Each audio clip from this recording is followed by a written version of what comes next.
Tarabuga na. Misting na namin. Ayan na si Kuya Marcos. Oh. Babalik siya. So, pansin nyo guys, meron akong ginagawang video about dun sa chinecheck muna namin yung mga trap tapos bago kami mag-spray ng ganyan para ma-verify namin kung may mga laman yung trap or wala. Para ma-verify namin yung mga trap kung may laman o wala.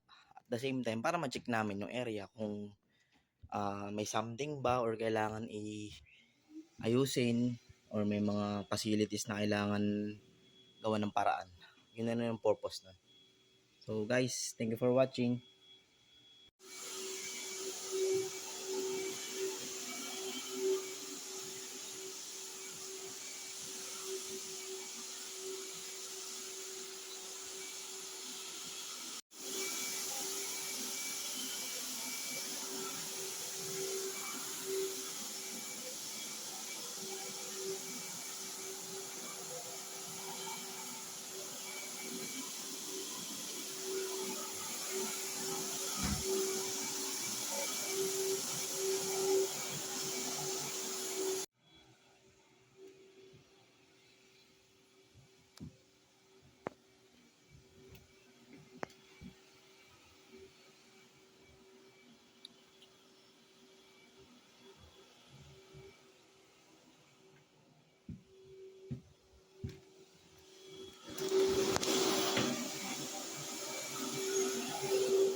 So, yun guys, dito na kami sa loob ng production area. So, itong pest control pa na namin every Sunday talaga para at least walang gawa, walang tao. Kasi, syempre, chemical to. At the same time, syempre, kailangan namin ma-sure na safe, di ba? Yung bawat tao. So, itong pest control, tumatagal to ng minsan 2 to 3 hours. Depende sa laki ng pinepest control namin. Ayun si Kuya Marcos, oh.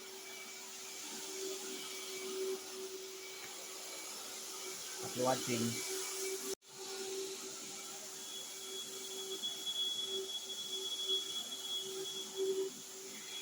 So, yun, yan si Kuya Marcos, nagbabalik na. Guys, manood kayo ng mga video ko about sa pest control. Share lang ako about thoughts kung bakit kailangan ng isang company ng ganito at tuwing kailan kami nagpe-pest control.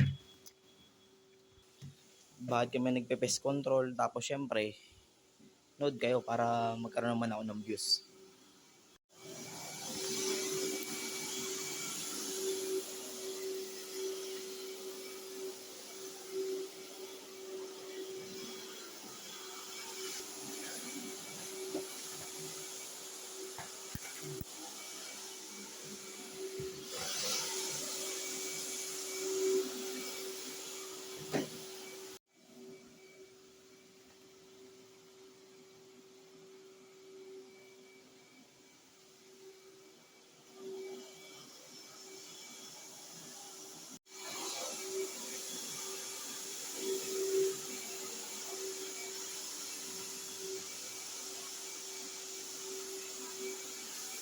Ito sa gitna, oh.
So, ito, locker area.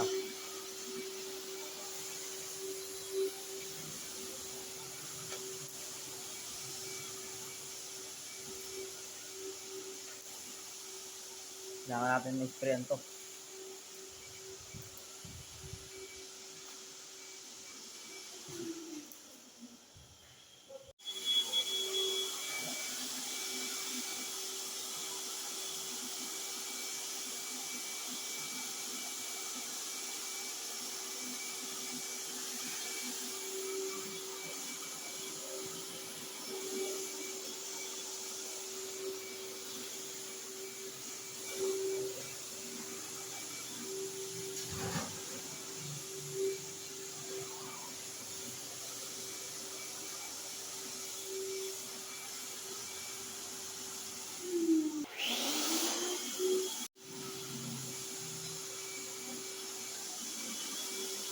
Yeah, mga locker.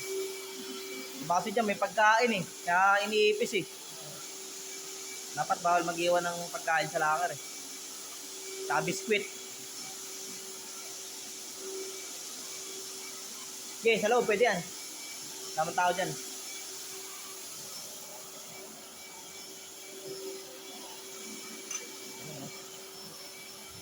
So yun guys, patapos na yung pest control natin ngayon. Yung linggo. Happy weekend, long weekend.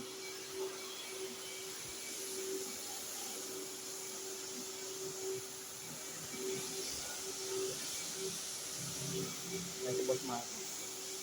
Happy long weekend sa inyo guys. See you. Salamat.